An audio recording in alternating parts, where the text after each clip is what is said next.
Hi everybody, my name's Ava and I decided to do the Cheungsam, which comes from China. So a little history on the Cheungsam is it originated from when the Manchu ruled China during the Qing dynasty. So the original Cheongsams were very wide and loose and covered most of the women's body, only revealing their hands, their heads, and the tip of their toes. So it was really long and loose and baggy. The baggy dress helped to conceal the figure of the wearer regardless of their age. So over time, the cheongsam became much more tailored and fitted to fit the body.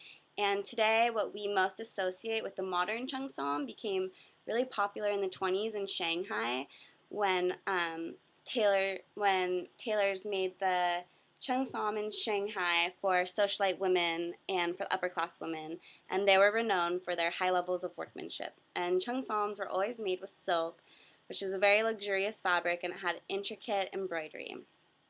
So I first decided that I wanted to do a dress and keep it as a dress. And thinking about textiles, I decided it had to be silk because it's a very luxurious fabric and it was first developed in China and I wanted to keep it silk. So here's my design that is influenced from the Chinese Cheungsam.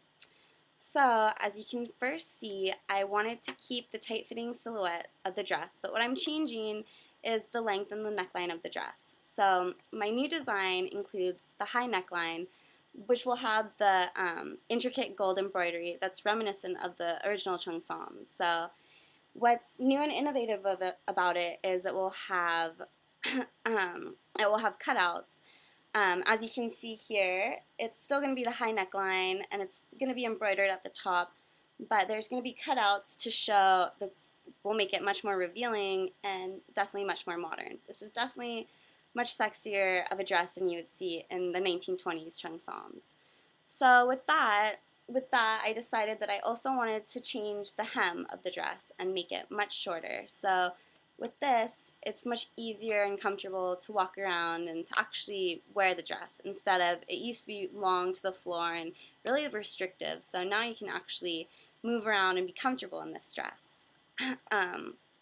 I also chose the dress to be red because in Chinese culture it symbolizes good fortune and joy. And I decided to leave out the rich Chinese embroidery because I didn't want it to overpower the dress. So I did decide that I want to keep it on the hemline and also up at the collar.